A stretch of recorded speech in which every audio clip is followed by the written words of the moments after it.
say yes and then learn the skill. I think that's the best piece of advice. I don't think I've heard it directly. I think I saw it from someone.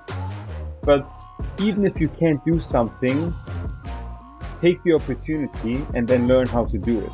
All right. This is a bonus episode of the Story Series podcast brought to you in partnership with the Pitch Docs, an online platform for entertainment professionals founded by Shimmer and Shine creator Farnaz Esnashiri. It's a service that pairs first-time show creators with seasoned veterans like today's guest, Dimitris Dodoras. Welcome. Thanks so much. So happy to be here. I'm thrilled to meet you and to talk to you. And I thought, just for those who don't know, I thought we would start with just a brief professional introduction as to who you are and just some of the projects that you've worked on. Yeah, so I'm a composer. I actually worked on a couple of projects, including the bigger projects. Recent projects were Fellini Forward, produced by Campari, and Hope and Glory, which is a Mad Max fan film that was released last year, and gotten over 3.5 million views, or almost, I think, 3.5 million views, which is really awesome.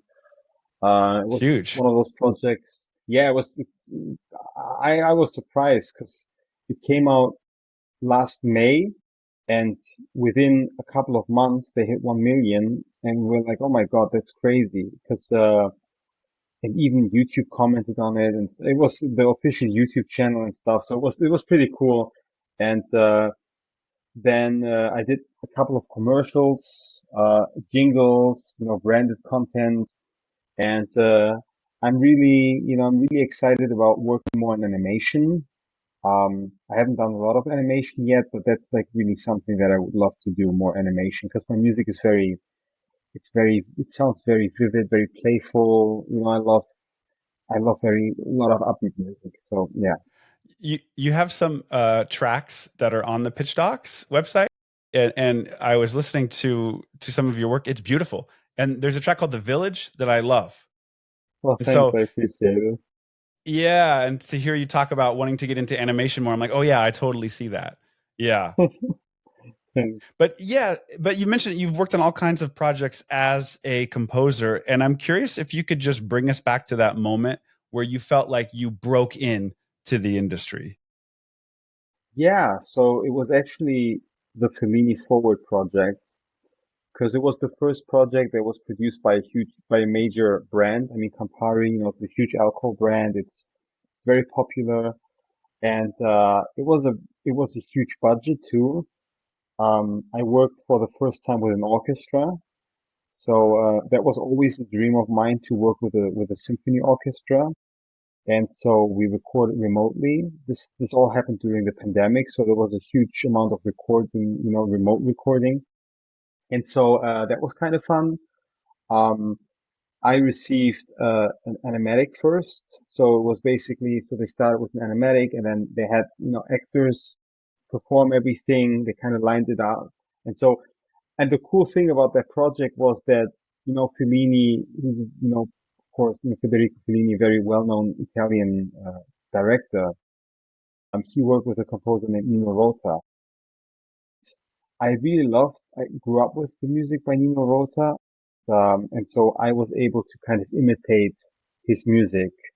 And that was really the project where I felt like, wow, I feel like this is the start of my professional career. The biggest project I've done, so far too. So, no, it was really cool. It was a lot of fun, and I got to just you know, write the music that I love and grew up with. That's amazing. I know that name. Where do I know Nina Rota? Where do I know that name from? He wrote a lot of circus music. Huh. He did so his most famous piece actually goes like da da da da da da da da da da da Okay. da da da da da. So he's like his music is used in a lot of circus. He wrote That's La Dolce Vita. Oh, yeah. He wrote, so Fellini, Fellini was known for his very surreal, kind of realistic, surreal, Yes. dreamlike films, and so Nino Rota wrote a lot of party music. Yeah, very. very Okay, much so that kind a of. lot of collaborations with the Italian filmmaker Fellini. Mhm. Yeah. Got it. Okay, I knew that sounded familiar. That's amazing. That's amazing. I'm a writer, and you're a composer, and I've talked to composers. A good friend of mine is one as well, and there's a lot of similarities between a screenwriter and a composer. And I'm curious if you could talk about, like, in your experience, what mindset is most helpful when you hear the word no, when you're going for an opportunity and there's a door that closes, you get rejected. What do you tell yourself? How do you keep going in those situations? Uh, that's not the answer. I kind of, for me, when I hear the word no, it's always encouraging for me to actually go and dive deeper. So if you talk about like the creative process, that like something for example, I show something and they say no. For me, I think it's a chance to collaborate. I think it's also a chance to like kind of get rid of your ego a little bit, because then you kind of, because then you realize, okay, sometimes, you write a piece of music and you think that's the best piece you've ever written and that fits the scene so well. And you're like, oh my God, it's amazing. And then the director or producer says no. And you're like, yeah, but I love that piece. But then you realize it's not your film. It's our film. And that's kind of when I even write better pieces, because I know, okay, that's the vision of everyone, and I can still write a great piece after that. So just because I listen to a piece and I love the piece I wrote doesn't mean that no has to stop me. Yeah, I love that. I love that. And just on that subject, what are some common mistakes that you see first time composers make? I think I truly think it's communication. I think it's trying to understand the director without really asking the director, or not really, I think not really serving the picture too.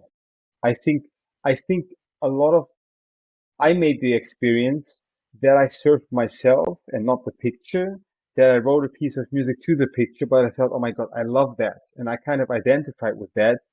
But then to step out and realize, okay, does it fit the picture? Does it not fit the fit the picture? Is it something that I want to write for myself, or is it something that I actually write to fit? And I think that's kind of, for me, that's like a little bit where the ego part comes in. We have to kind of like detach and say, okay, what fits best? What's everyone's vision? Yeah, I think that's very true, and a common issue that people that are up and coming make is that they take things very personal. Mm, Yeah, yeah. yeah. Um, Now, tell me, in the professional habits that you've developed over the years, what are some things that you do or that you tell yourself when you're feeling stuck or uninspired? I take a walk and I look at pictures of nature.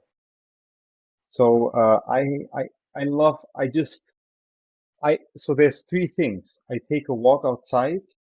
I look at pictures of nature, and then what I usually, English, because I just love English landscapes and, forests and the ocean as well. And the third thing that I do is I just listen to classical music. So these And three for things. those, yeah, you're the second person I talked to recently that said they go for a walk. It Yeah, just frees up your mind.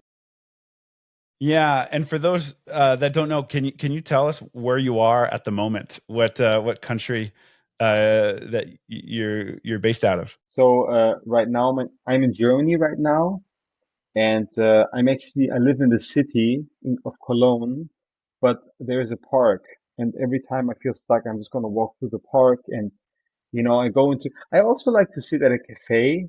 So in a cafe, I just like to, I love to watch people, because I'm always fascinated by how people behave, how they act, how they interact with each other. It inspires me to just see people, how, how they talk with each other and what they do, and, how different everyone is. Stories, basically. Yeah, you've mentioned that you consider yourself a storyteller. Mm, yeah, yeah. I think I'm inspired, and that's also something that I always, when I write for film, I always try to imagine being the character. The music for me is always something that a character feels. You know, that's something I I love Bernard Herrmann. I think, you know, with Alfred Yeah. Hitchcock when Psycho came out, that's like I think the first time where you actually felt for the character and the music came with what the character experiences. And then you are part of that character and you're like, you go with it. And I think for me, that was something that I always want to achieve that the music is basically what the character feels. And it's of course there to manipulate the audience, but I think it's so great when you have a character and the music kind of speaks for the character and speaks from the character's point of view. Hmm. I love that. I also am reminded of the score for Taxi Driver, which is also Bernard Herrmann. Yeah, yeah. That's a great one because it's kind of like it shows the solitude and it's very, you know, it's like yeah, it's a great score. Yeah. There's a great story where Martin Scorsese was approaching Bernard Herrmann to do the score for Taxi Driver, and Bernard Herrmann said, "I don't do films about taxi drivers." And he said, "No, it's not that kind of film. It's a little bit different." um, just on that subject, for yeah, for what inspires you, what are some of your top scores? You mentioned Bernard Herrmann, Nina Rota, that you were influenced by in your previous collaboration, but what are some top scores you go back to? There's a score and a movie I absolutely love. It's Reese Witherspoon's film debut. It's called Man in the Moon. Um, it's basically a coming of age story. It's actually directed by I forgot his name. The one who directed it was the last film of the one who directed To Kill a Mockingbird. I forgot what his name was, but he actually the score by James Newton Howard, and James Newton Howard is one of my idols, James. one of my favorite composers. Oh, what's the film And he called? wrote that The Man in the Moon. The Man It's from in the 1991. Moon. 91. And So you it's said it not the was one Reese with Jim. Witherspoon. Yeah, it's not the Yeah, one with not Jim Jim Carrey. That's Carrey. the Man on the Moon. Yeah. It's Right. that's the I think that's the Andy Kaufman film. It's Yes. the Man in the Moon. Yeah, Man in the Moon. Okay. James Newton it's Howard. great. I always cry when I see that film. It's amazing. It's about two sisters Wow. who are Okay. bonding, and yeah, it's a great film. Um, I think another score that I mean that's like I would say one of my top scores. I grew up with a lot of Disney scores, so I really love the music by Alan Menken. Oh, Um, yeah. but really favorite scores is hard because it's like almost, you know, what's your favorite child? You know, like it's hard to answer that question like without like having to choose. I think, yeah, they're just like so. I love Elliot Goldenthal. I think he's amazing. He wrote Frida. He wrote Titus. He wrote Oh, yeah. Um, a lot of Final Fantasy. He's a very avant-garde. Like he writes. I love composers who have like their own style and kind of dare to write something that's unique. And you know, I think. But of course, I love the Hollywood style because that's kind of the style I write in. So Hmm. yeah. But I think Man in the Moon is great. Um, and E.T. I love. I mean, John Williams, of course.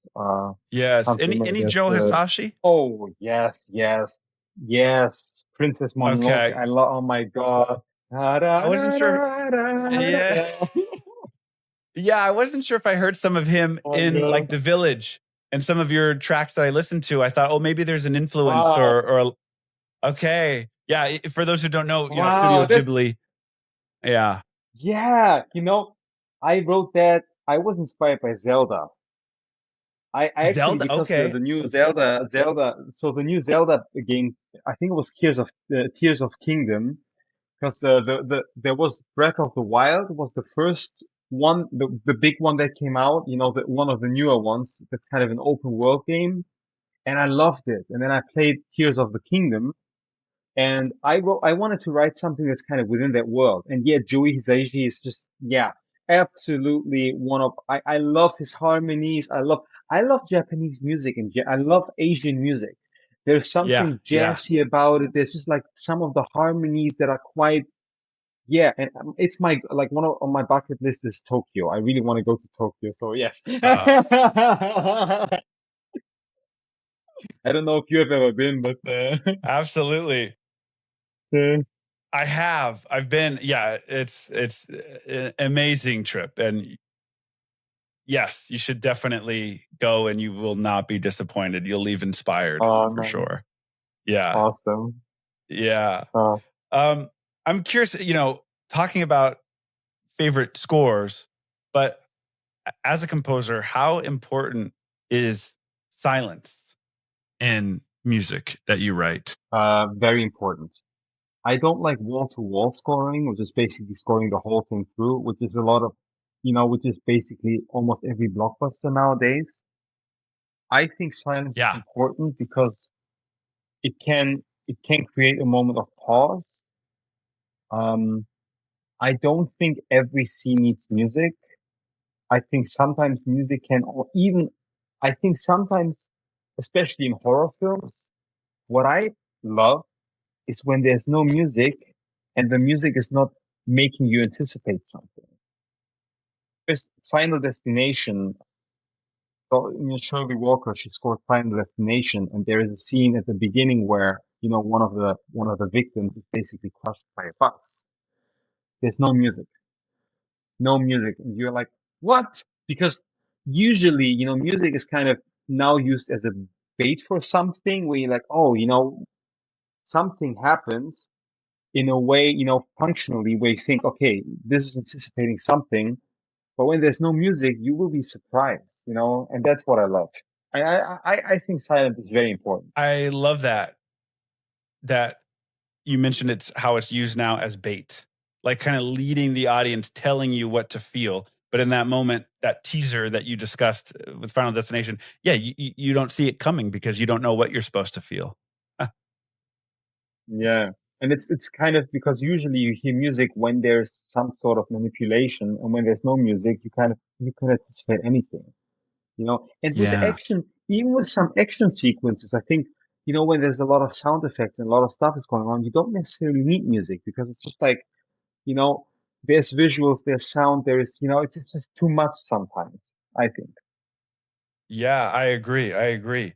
Um, what's the I'm gonna ask you the best piece of advice that you've received and the worst piece of advice you've ever received. I think the worst piece of advice is,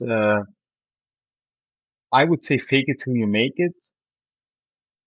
I don't know. I don't really believe in faking something. I think the best piece of advice was say yes and then learn the skill.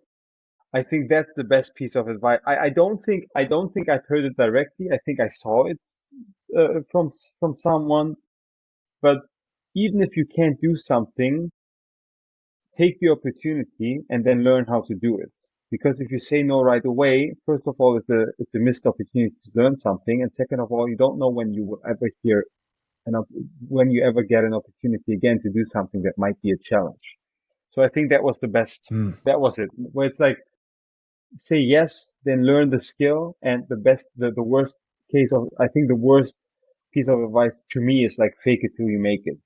Because then when I fake something, I get imposter syndrome, and I'm like, yeah, I don't feel like doing it, and I'm like, even the music, even something that's like music related that doesn't feel comfortable to me. I'm like, yeah, I don't, I rather have something authentic. I